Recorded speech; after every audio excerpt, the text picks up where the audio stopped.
Looted shops across Lagos, MTN and DSTV offices shut down indefinitely. Hoodlums attacking fellow Nigerians. Could this have forced the hand of the Nigerian government to eventually recall the Nigerian ambassador in South Africa and shun the World Economic Summit? Now, some governors celebrate 100 days in office. Are there any accomplishments to celebrate yet? Well, this is Plus Politics, and I'm Mariana Cohn.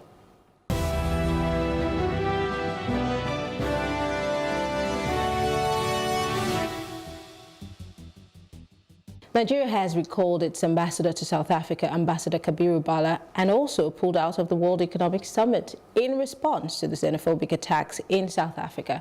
A lot of countries have also pulled out as well. But will this solve the issue, especially as each attack becomes deadlier than the next? I'm being joined in the studio by Mr. Emeka Mba. He is the MD Quest Tech Media. It's good to have you join us. Thank you. And also we have Raymond Kanabe. He's a legal practitioner. Thank you, Raymond, for joining us. All right, so I'll start with you, Emeka, because you have lived and worked in South Africa. You must have had first-hand experience, you know, what we're seeing from this side. Give us a picture, paint a picture. I read a story today of an Al Jazeera journalist who's Nigerian, her first experience when she went to South Africa, and it wasn't so pretty. What was your experience? You know, it's the relationship with the ordinary, especially black South African, with a fellow black person, has not been very pretty. And this harkens back to the experiences of apartheid. I'm not making excuses for them, but I think it's important for us to understand, you know, the antecedents. I mean, even while they were in apartheid, you had the fights of Inkatha Freedom Party against ANC. It was really, you know, a system that was institutionalized to not only to deprive these people of education, of information, and to foment trouble, and to see the fellow black man as an enemy. And we're seeing that play out today. And then when you add the mixture of high unemployment and also government officials who failing to deliver on their own electoral promises, kind of like, if not stoking the embers, you know, allowing these things to fester.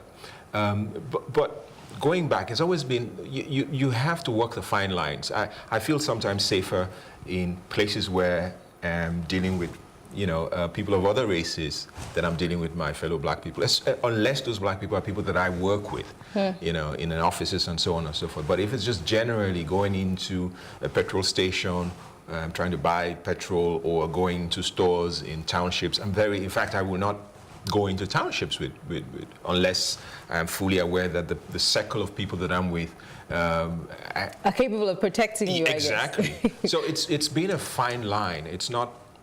And so what's happening today, you know, this is not something that is new. In fact, if you look back over the last 3 years, it's almost like every 6 months something happens. Something like this will happen. So, and I'm just wondering, because you have worked in the media, and there are some, I mean, there's a huge media space in South Africa, and I'm expecting, or I'm believing that those people are somewhat educated as to why this should not be. How has the media been able to reduce the impact on this, of this attitude on those who are foreigners, including us Nigerians? So this is the thing. I find that even now, you know, watching SABC and some of the other news channels, you get the sense that they're a bit not as, how should I put it, forceful in pushing a counter narrative to this. And I dare say, very troubling is that I guess, you know, being a journalist, you have to allow the other side some balance. But I think that allowing balance of negativity, obviously something that that poisons the psyche and the narrative, is very dangerous. So you bring on air somebody who goes on national television and says, oh, these people must leave, even if it means we force them out or we kill them on TV. Yeah, that's very volatile. That's very dangerous. But I also will say that given my reading of what's going on, you see that the Council of Churches of South Africa, they've come out, they've made very strong statements. The president yesterday or 2 days ago made equally very strong statement. And I'm beginning to see the fallout. It's not just Nigeria, but Botswana, which is the closest neighbors, issued a travel directory.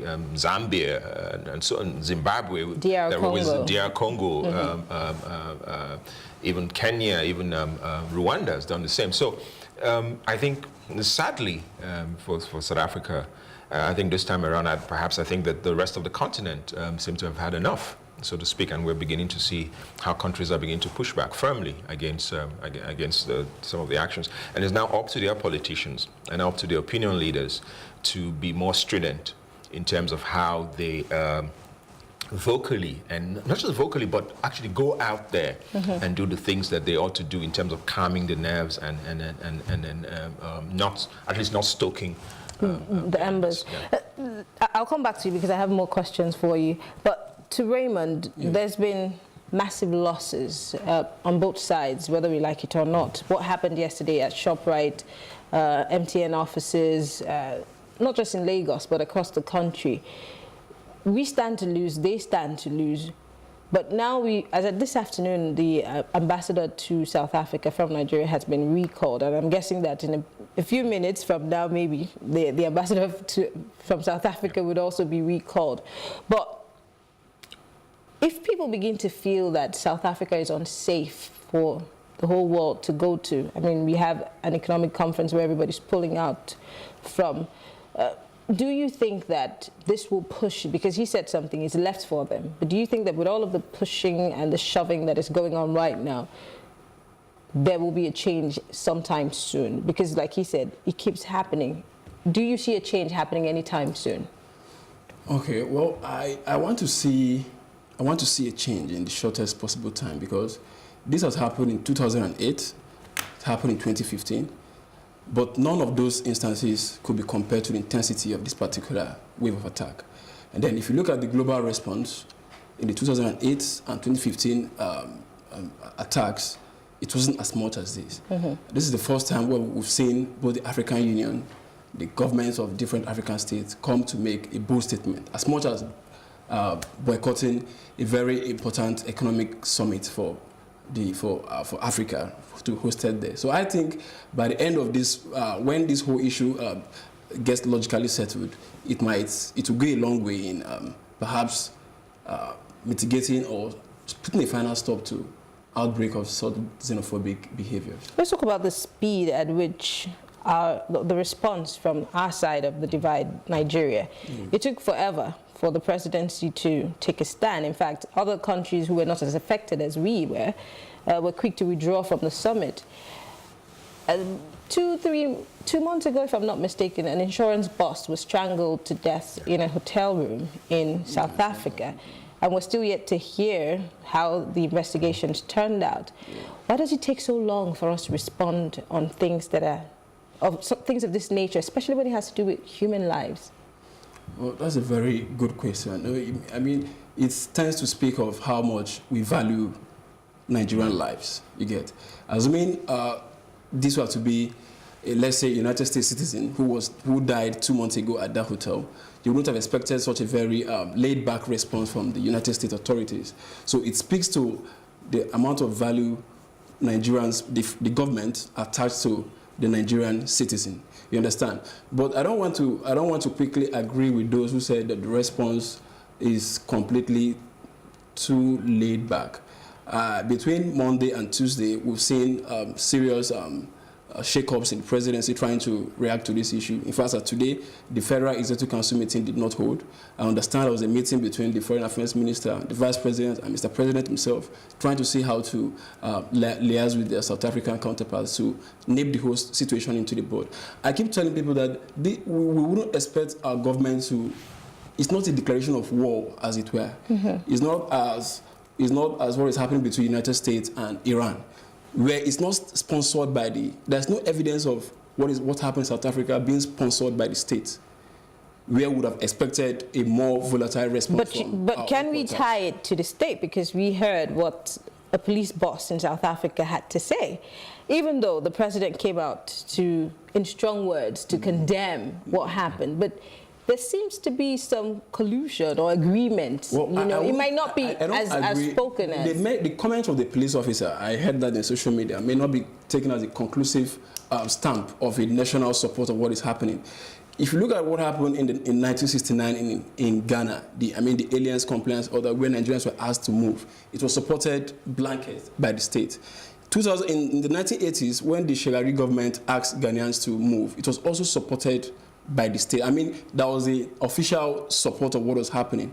But if a police officer makes an off-the-cuff comment, he is not a spokesperson of the South African authorities. So you cannot tie his opinion or sentiment as a collective opinion of the South African authorities. Interesting. So earlier on today, we did speak, our correspondent Cajiib spoke with public affairs analyst in South Africa, Nozizwe Vundla, via phone, and she shed some light in her own view on why Africans are being attacked. And we'll take a look at that, or take a listen, I beg your pardon, to that particular phone call.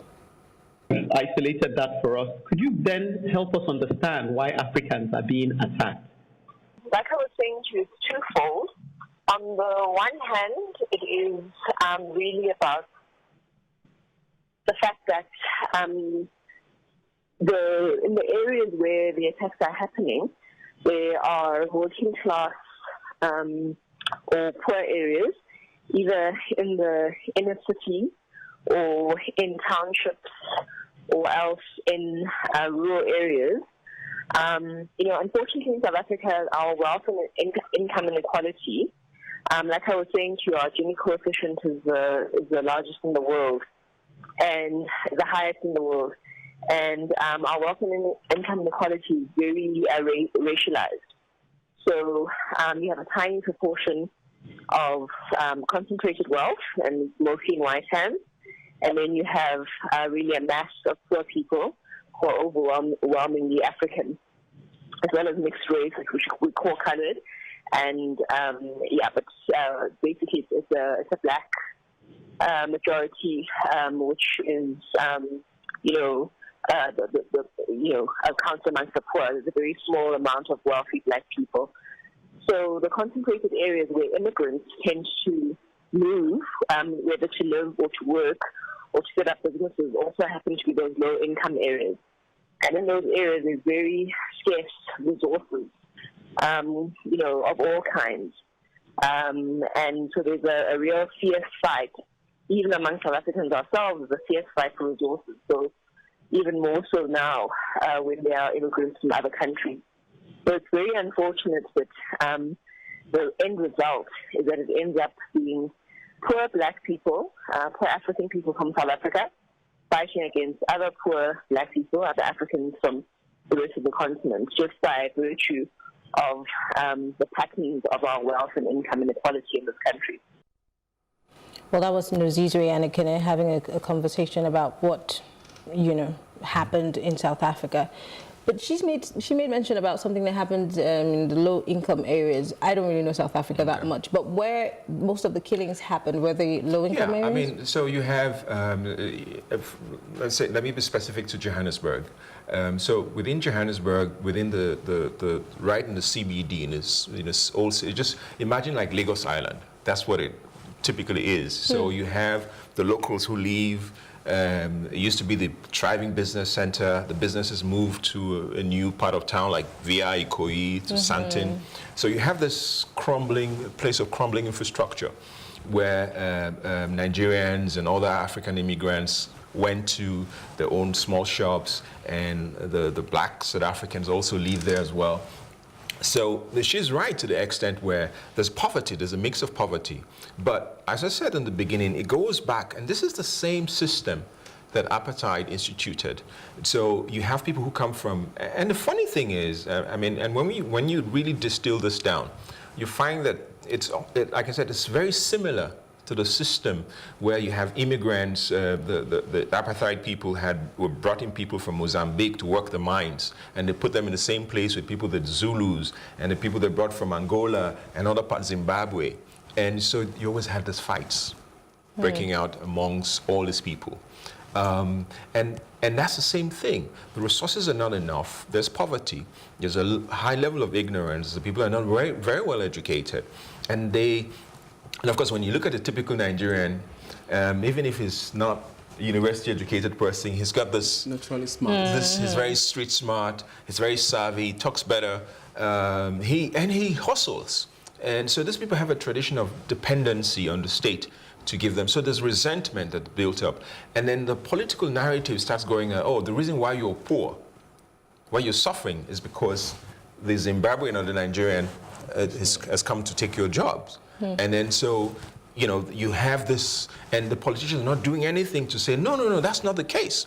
Or rather, let's do this. And so they feed, if you look at the past elections in South Africa, you had political leaders who were fanning these flames and saying, oh, the reason why there's poverty or why there's high crime is because of immigrants. And the fact is that majority of the crimes in South Africa are committed by the locals, not immigrants. Indeed, there seems to be this narrative that all the drug dealers are of Nigerian descent. But that's actually not factually, not statistically, that's not true. But perhaps because the Nigerians are more flamboyant, and so there's this perception that we are. But I'm not saying that Nigerians are not involved. I mean, in sharp practices, a percentage of them, yes. Percentage are, but that's not the vast majority, because the vast majority of Nigerians own corner shop, own businesses, car shops, run businesses, restaurants, work in and hotels, hospitals. work in hospitals. I mean, if you go to the biggest hospital in Johannesburg, in Soweto, Nigerians, about 40% of the doctors are Nigerians. Oh. I mean, there was even this woman I saw on social media saying something. Yeah, I think to we the all saw fact that video. and that is a reflection, but there is poverty and there's ignorance, and when you put all those things together, you're going to find people struggling. So, it's not necessarily a foreigner's problem. It is an ignorance. Ignorance problem. is there, but I think that this is the thing. Because we're poor in Nigeria and we're not killing people, are we? No. So this is the thing. There's a history of resentment against people who've come to take your jobs. And that's why I say it's very important to understand that within the system, the economic system, especially within the mine, let's use the mining industry, which is South Africa's mainstay, economic mainstay for many, many years. You find they bring people from different parts of Africa within the region who come, who would take 20% less of a wage than the people, the Zulus. And so that bred resentment. So the typical white owners of the mines will bring people from other countries and bring them in. And so you had this decades of resentment against people. So that I've been called all kinds of names. You go to different people, call you Kwere, which is a typical name. And it is very tragic. And I think that it behoves on the government and the political leaders in South Africa to be a bit more forceful. And when I use the word a bit, I'm actually just being very mild in my language, because the responsibility falls on them. It is their responsibility to stand out there. And because when you listen to them, they say, oh, the immigrants, or they don't have papers. If they don't have papers, if people have committed crimes, deal with it from a law enforcement perspective. You do not give a blanket, create a blanket narrative that anyone who is in South Africa is in South Africa illegally, and therefore, even if it's there illegally, you have your Ministry of Home Affairs, take them out, have them arrested and take them out legally. You do not create the impression that everybody is now has a target on his back and should be attacked simply because they're not South Africans. Interesting. And indeed, I stress this point. When you go back, a lot of the people who are perpetrating these crimes are themselves have come from one generation removed from Zimbabwe, from other countries themselves. They're not typical. They're not typical, yeah. So there is, especially within those city centers, there's a lot of criminality. Yes, there's crime, but I think there's been decades and decades of this feeling that's been pent up. And of course, the bulk stops with the government. Raymond, let's talk about the legal aspect of this. We have too many people who have been killed, and all our governments do is just ask questions or say we're investigating, and we never get to the bottom of the matter. Do you see them following through? Because the government has also said they want to make sure that those who were involved are brought to book. Do you see a follow through? Are we capable? Is it even in our nature to follow through to see that these people get justice? Well, I don't believe so, because wow. Earlier this year, in March, the South African government issued a 5-year national action plan to curb xenophobia, racism, and gender-based violence, which are the 3 major issues South Africa has faced in all of its history. You understand? At that forum, it was at one issue that was identified as a missing link has been the non-accountability of the South African government to xenophobic crimes. In 2008 and 2015, when we had these skirmishes, we didn't see evidence of those persons who were prosecuted. You understand? So it gives that impression that, oh, government does not actually take this serious. So this time again, if we look at the antecedent of 2008 and 2015, there are no guarantees, there are no assurances that those who were actually, the persons who have been arrested will be brought to book. Do we have the willpower to make them? Because it is our business to get justice for our people. Yeah. Okay. So if they're not following through, or you don't feel that the South African government is doing more, can we push them to do that because our people are involved? Of course, we can do it, and that's why we have an envoy. We have an envoy in the country who can actually follow through these processes and make sure that the persons who are actually indicted in this are actually brought to book. And if they fail to, and then we might make a case of perhaps go to international courts and make it a case of state-sponsored xenophobia, of which the government would not want that to be tagged to its name. Nigeria has been seen as, the big brother of Africa, being that, we have gone into peacekeeping. We've been trying as much as possible to keep the peace, and maybe we don't want to be seen as the one who's trying to, like you said, stoke the embers. But if we have to step outside of that big brotherly role to get justice for our people, do you think we're likely to do so? Well, I think the first thing for big brothers is that if I'm a big brother and I have a younger brother and someone's beating up on my younger brother, the first thing I do is to protect my younger brother. That's the first responsibility, not to first, protect my younger brother, and if need be, if whatever I need to do to make sure that my own immediate family comes under my protection. I think there are many ways, and you're a lawyer, there are many ways you just hinted at it, in which the government our government can apply for some form of restitution. That's possible. But I think the first thing is that we need to bring the situation under control. But because it's also happening here, and a lot of hoodlums are taking advantage of this narrative and are destroying Nigerian-owned businesses, thinking that because these businesses are under franchisee, that they are therefore South African businesses. Well, we have a couple of Nigerians who have reacted to the killings. We have the former Vice President Atiku Abubakar, who said reported attacks against Nigerians in South Africa is unacceptable and stands condemned. Urgent steps need to be taken with the South African authorities and the African Union to bring an end to this ill wind that can only end up destroying the fabric of our African brotherhood. That's from former Vice President.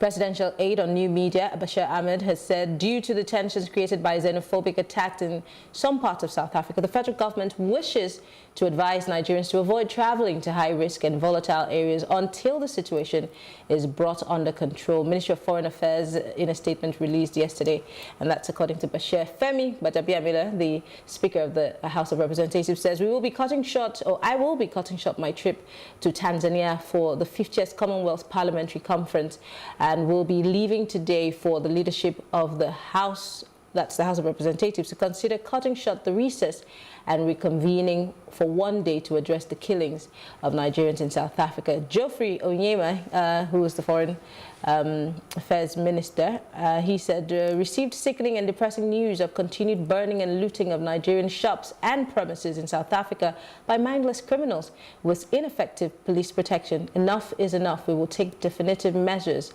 And he taxed the Nigerian government and the DG mission. Okay. Kingsley Moghalu, former presidential candidate, says it's time for serious reprisal action by Nigeria over the killings of our nationals in South Africa. That's the national interest that should guide all foreign relations. Some strategic interests of South Africa in Nigeria should be squeezed by Asarok. Interesting. Okay. And more reactions on social media from very notable Nigerians. Let's see if we have more. Well, that's it. You want to respond? I want to say something on an aspect of this issue that have not been mentioned. You see, you are going to lead us to that when you mention about African unity. You see, the 2063 African agenda has as its goal one Africa, one destiny. You get, within the 2063 agenda is the African Continental Free Trade Agreement, which we just ratified Nigeria signed on to a couple of weeks ago. You understand? Now, Africa wants, before Muammar Gaddafi died, he wanted a single currency for the African continent. You understand? So all along, we have entertained that idea of a collective Africa. You understand? But I imagine a situation whereby peace and unity, which is very integral to any relationship, if it is lacking, as being shown with the behavior of South Africans, I imagine it might just be the albatross to the realization of that very fantastic African project. So I think, I imagine the ongoing World Economic Forum Africa holding in South Africa is going to dominate discussion. That we have given ourselves a mandate to build a common market among ourselves, and then we are here, we're killing each other. It might just be the missing link to the realization of that project. Interesting. And finally, Emeka, I was in Rwanda for an event called Speak for Africa, and at that event we were trying to change the narrative of the West about Africa. And I'm wondering that just a few months after that, here we are. In fact, what am I saying? A few weeks after that, here we are killing one another. What picture are we painting to the West that we're trying to correct the narrative? I think, you know, this is sad, it's tragic, but I think that, you know, I believe in the power of communications. I think one of the things that our government and our media and maybe we've spent a lot, we sacrificed a lot for the anti-apartheid movement, especially in South Africa specifically. But I think we've failed to plant seeds to ensure that even the young Africans, South Africans today, are not aware. I have colleagues that I've worked with that are younger than 30 or 35, under 40, who are just like, oh, really? Nigeria did that? They're not aware. And I think that one of the things our government should do, it's only now, and you see it on social media, I saw some of the comments, some fellow South Africans were like, oh, really? It's not true. Mandela didn't live in Nigeria. Oh, it's not true. So I think we also, in terms of the communication, in terms of how information is shared, there needs to be this storytelling that we are not telling enough about how important you know, our common heritage is, but also how important Nigeria sacrificed for the freedom. Because you hear it, I mean, I listened to one gentleman on News Africa the other day, a South African channel, saying things like, oh, that's they sacrifice themselves for the freedom, and Nigerians should go and sacrifice for their own freedom. And, you know, and there was no counter by anyone on the panel to say, hang on, young man, Nigeria spent a fortune. Yes. And so I think it's also important that, you know, in as much as you know, part of the tools that we use, diplomatic tools that we use, is also to reach to these people to say, look, part of your freedom was won by the blood and sacrifice and the monies that came from West Africa, Ghana, and Nigeria.